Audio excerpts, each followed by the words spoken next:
안녕하십니까. 2024년 1월 27일 최병무의 팩트 시작하겠습니다. 어제 양승태 전 대법원장을 필두로 한 그 법관들의 사법농단 이 부분에 대한 1심 재판이 있었죠. 수사를 통해서 기소된 지 무려 거의 5년 만에 1심 선고가 나온 겁니다. 여러 가지 기록을 남겼고, 그럼 이에 대한 기사 오늘 아침에 조간들, 그 다음에 어제 밤부터 방송들, 근데 워낙 다양한 내용들, 다양한 시각들이 있어서 이걸 도대체 어떻게 봐야 되느냐, 그런 느낌이 들어서 그걸 지금 저도 다 읽진 못했습니다만은 전체적으로 일별을 한 뒤에 제 느낌을 말씀을 드리겠습니다. 저는 법조인은 아니니까 하나하나 범죄의 혐의에 대해서 다 따지고 이게 뭐가 잘못되고 이렇게 할 능력은 없고, 다만 전체적인 느낌 이런 거를 말씀드리겠다는 거죠. 근데 참 아이러니한 면이 굉장히 많습니다. 자, 이 수사는 윤석열 대통령이 서울중앙지검장 시절에 했고요. 그 다음에 수사팀장은 한동훈 현 국민의힘 비대위원장이 서울중앙지검 3차장 검사 때 팀장을 맡았습니다. 그러니까 이 수사가 잘 됐다고 하면 윤석열 한동훈 라인이 수사를 잘했다는 얘기가 되는 것이고, 그렇지 않고 수사가 시원찮았다고 그러면 이 사람들이 수사를 잘못했다는 얘기가 되는 거고, 아니면 재판에 문제가 있다고 한다면 현 재판부가 문제가 있는 것이고, 그래서 약간은 어떤 정치적 시각 같은 게 들어간 것 아닌가? 보도에도 그런 게 개입된 것 아닌가? 그런 느낌을 받습니다. 자, 윤석열 서울중앙지검장 시절에 2018년 6월에 수사를 시작해서요, 특수일부하고 2, 3, 4부 소속검사 30명을 투입해서 8개월간 대대적 수사를 벌였습니다. 비교적 그래도 수사기간은 짧습니다. 전 현직 판사 100명 넘게 조사를 했고요. 그 다음에 양승태 전 대법원장과 임종헌 전 법원행정처 차장을 구속을 했습니다. 전직 대법원장을 구속한 거 처음이죠. 그리고서 검찰이 기소를 한 뒤에 4년 11개월만, 그러니까 한 달만 더 있으면 5년입니다. 1심 선고를 어제 한 거고요. 검찰 공소장이 무려 296쪽, 이명박 전 대통령은 259쪽, 박근혜 전 대통령은 154쪽, 이거보다 훨씬 더 많습니다. 증거 기록만 보면 A4 용지로 약 17만 5천 쪽, 책 한 권이 한 500쪽이라고 한다면 책 350권 분량입니다. 그 다음에 공판이 그동안에 277차례가 있었습니다. 어마어마한 기록들이죠. 증인 불러서 신문한 거 일부 중복이 있는데 134명이고요. 어제 판결문을 읽는 데만 4시간 27분이 걸렸습니다. 혐의는 47가지라고 그랬죠. 임종헌, 박병대, 고영한 이 전 대법관 등에게 양승태 전 대법원장이 반헌법적 구상을 보고받고 승인하거나 또는 직접 지시한 혐의입니다. 각종 재판 개입, 법관 블랙리스트 작성, 헌법재판소 견제, 비자금 조성 등등 해서 47개. 대부분 인정이 되지 않았죠. 그러니까 무죄가 나왔을 거 아니겠습니까? 47개 혐의가 다 무죄입니다. 주로 이제 핵심 쟁점이 직권남용이었는데, 그 논리는 직권이 없으면 남용도 없다 이런 논리입니다. 그러니까 자기 권한이 아닌 걸 가지고서 지시를 하거나 이랬으면 그건 직권남용이 안 된다는 거죠. 권한이 있어야 직권남용이 된다, 이런 논리 대부분. 그래서 직권남용은 사실은 윤석열 대통령이 수사를 할 때 거의 전가의 보도처럼 활용을 했는데, 실제 과거 우리 검찰과 법원의 수사 재판 관행을 보면 직권남용이 인정되는 경우가 그렇게 많지 않았습니다. 예를 들어서 전두환 전 대통령 시절의 장세동 안기부장 직권남용 무죄 받았습니다. 그동안의 여러 가지 어떤 객관적 사실들을 보면 장세동 안기부장처럼 사실은 직권을 그러니까 법률적인 개념은 아닙니다. 남용한 사람이 우리나라에 어디 있겠습니까? 근데도 법원에서 무죄를 받았습니다. 아마 기억하시는 분들 계실 겁니다. 그만큼 직권남용이 입증하기도 어렵고 유죄를 받아내는 것이 쉽지 않고 다툼의 여지가 있다. 바로 이런 식으로 그건 내 직권이 아니다 라든가 아니면 직권이긴 한데 이거는 남용한 게 아니고 재량이다 라든가 여러 가지 논리를 통해서 직권남용에 대한 무죄를 다투기 때문에 이게 인정되는 것이 쉽지 않다. 그래서 사실은 검찰이 직권남용으로 기소하는 경우가 그 이후에 많지 않았는데 그걸 다시 꺼내들어서 윤석열 대통령이 이명박 전 대통령, 박근혜 전 대통령 수사 때부터 직권남용을 적극적으로 적용하기 시작했고 바로 양승태 전 대법원장의 주된 혐의도 직권남용이었습니다. 이 부분이 근데 다 뒤집어졌다. 무죄다. 이명박, 박근혜 전 대통령 때는 상당 부분 인정이 됐습니다. 그러면 지금 양승태 전 대법원장과 관련해서 인정이 되지 않은 거는 그러면 수사를 잘못해서 그런 거냐 아니면 재판에서 봐주기를 한 거냐 이게 쟁점이 되는 거죠. 여기에서 대부분 인정되지 않았다고 그랬죠. 그리고 또 일부 인정된다고 하더라도 양승태 전 원장이 지시하거나 가담해서 공범관계가 형성된다는 증거가 뚜렷하지 않다. 이런 논리로 또 무죄. 인정된 부분은 이런 겁니다. 고영한 전 법원행정처장이 예를 들어서 2016년에 윤인태 당시 부산고등법원장에서 연락해서 비위 의혹이 있는 법관이 연루된 사건 선고를 좀 미뤄달라 이렇게 요청한 거. 이건 명백한 재판 개입이다. 이런 식의.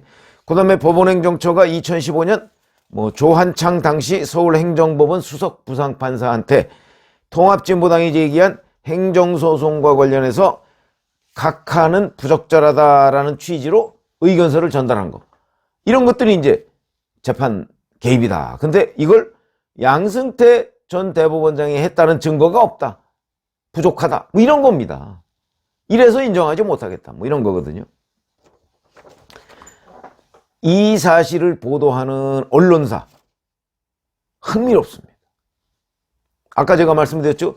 이 수사는 윤석열, 한동훈 라인에서 했고 그렇기 때문에 조선일보 등 이런 데를 보면 이 문재인 정부가 사법부 장악의 일환으로 사법농단 몰이를 했고 김명수 전 대법원장이 이에 화답을 한 결과가 바로 이거다. 그러니까 이거는 원래 실체 자체가 없었다. 이렇게 주장을 하고 있는 것이고 그런 쪽에 비중을 두고 보도를 하고 있는 것이고 그 다음에 이렇게 만약에 이 논리대로라면 결국 윤석열 대통령과 한동훈 지금 비대위원장 그러니까 당시 서울중앙지검 라인이 정권의 그 큰 그림의 앞잡이 노릇을 했다 이런 얘기가 되는 거죠. 아이러니죠. 이런 논리라면 그런 거 아니겠습니까? 실체가 없었는데 검사들이 무리하게 짜맞추기 해서 수사한 거다. 이런 얘기가 되는 거. 그냥 이거 쉽게 설명을 하다 보면 중간에 여러 가지 논리적 구조가 있지만 그런 게 되는 거고. 한겨레 신문이나 경향신문 같은 데를 보면 이거는 사법부의 제19 감싸기다. 그러니까 재판 잘못이다 이거죠. 재판 잘못이다. 이렇게 되면 이런 논리라면 윤석열, 한동훈 라인의 수사는 잘한 거다. 이런 얘기가 되는 거죠. 이걸 순전히 법률적 시각이 아니고 정치적 시각으로 본다면 조선일보 등 이런 데는 이게 정치적 수사였다라는 쪽에 그 무게중심을 두고 이 기사를 쓰고 있는 것 아닌가 싶고 한겨레 신문이나 경향 같은 데는 이게 수사는 제대로 됐는데 그런데 재판부에서 제19 판사들 감싸기를 했기 때문에 이런 결과가 초래됐다. 그런데 이 의미를 보면 결국 한겨레 경향신문은 윤석열, 한동훈 라인의 수사가 잘 됐다는 얘기가 되는 거고 조선일보 등은 그 수사가 잘못됐다는 얘기가 되는 거고 참 이런 아이러니가 없습니다. 정권이 바뀌다 보니까 이런 것인지 아니면 어떤 것인지 그 부분에 대한 판단은 저도 유보하겠다. 물론 이거는 앞으로 2심, 3심이 남아 있습니다. 그러니까 뭐 다 거기서 어떤 결론을 내리느냐, 또 뭐 최종심까지 가야 뭐 확정이 되는 거니까 지금 1심만 가지고 논하기는 어렵다. 그런데 법조인이 아닌 제가 뭐 저도 법조 출입은 했습니다만은, 제가 이 모든 기사들을 일별해보고 나서 제가 내린 결론은 이렇습니다. 그동안의 법원에서 관행적으로 이루어졌던 일들, 그러니까 이 부분은 뭐 대법원 같은 데서 이제 정무적으로 판단해서 요거는 조금 판결 시기를 조금 늦췄으면 좋겠다, 그러면 법원 행정처 통해서 뭐 수석 판사, 수석 부장판사나 이런 사람들한테 그거는 판결 시기를 조금 이렇게 좀 늦춰주라. 시기, 뭐 내용에 대해서 얘기하는 게 아니고 시기, 뭐 그런 거라든가, 아니면 이런 판사들은 이거 좀 문제가 있다 그래서 따로 블랙리스트를 관리한다든가, 이런 거는 법원에서 그동안 관행적으로 해왔던 것이 아닌가, 별로 불법이라는 의식 없이 해왔던 것 아닌가 싶은 생각이 듭니다. 그런데 이런 것들을 검사의 입장에서 들여다보면 이거 다 위법이거든요. 판사가 헌법에 보면 법률과 양심에 따라 독립하여 심판한다 이렇게 돼 있는데, 법률과 양심을 자꾸 간섭하려는 거니까 이게 불법이다 이거죠. 그러니까 직권남용이다, 이렇게 된 것 아닌가 싶습니다, 제가 보기엔. 그러니까 법원에서 관행적으로 이루어졌던 일을 검사가 들여다보니까 이거 불법인데 별로 죄의식 없이 관행적으로 이런 일을 하고 있단 말이야, 기소. 이렇게 되니까 법원에서 우리 관행적으로 해왔던 건데, 그러면서 뭐 증거불충분 뭐 어쩌고 이런 걸로 무죄, 이렇게 된 걸로 보입니다. 우리 한번 이런 거 보시죠. 행정부의 블랙리스트 사건이 있었죠. 제가 늘 말씀드리지만 블랙리스트는 역대 정권이 다 가지고 있었습니다. 다만 그거를 문서로 만드느냐, 아니면 구두로, 또는 문서로 만들더라도 적발이 되느냐, 이런 문제지 블랙리스트 없던 정권이 어디 있습니까? 다 있습니다. 그래서 저는 원래 아예 낙하산 이걸 합법화하자, 미국처럼 그런 주장을 해온 사람인데, 블랙리스트 다 있습니다. 아니 정권 바뀌면 전 정권에서 정치적으로 임명된 사람들 다 나가는 게 정상이죠. 그걸 아예 법적으로 제도적으로 만들자, 그런 주장을 해온 사람. 근데 블랙리스트는 어느 정권이든 다 있었다. 적어도 제가 경험한 정권이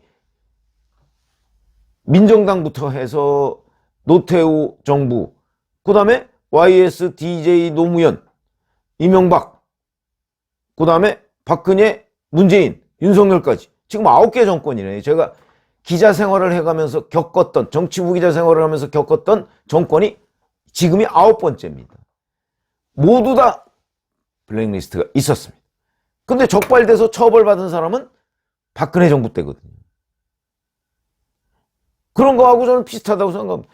관행적으로 다 있어 왔는데 그거를 처벌을 안 했었는데, 박근혜 정부의 블랙리스트는 처벌을 했다는 거죠. 그거하고 마찬가지로 제가 그 느낌이 듭니다. 이것도 법원 내에서 별로 불법이라는 의식 없이 관행적으로 해왔던 일에 대해서 검찰이 칼날을 들이댄 것 아닌가. 그러니까 재판부에서는 이거 무죄다, 이렇게 나온 것 아닌가 싶은데, 저도 뭐 제가 뭐 하나하나의 혐의에 대해서 이게 뭐 유무죄가 어떻고 이걸 따질 능력도 되지 않고, 그러나 다만 전체적인 그림, 그 다음에 언론의 보도 태도를 보면 참 아이러니하다 하는 얘기는 충분히 할 수가 있기 때문에 지금 말씀을 드리는 거고요. 자, 앞으로 뭐 이것이 2심, 3심에서 어떻게 결론이 날지는 뭐 그건 지켜봐야 되는 문제죠. 고맙습니다.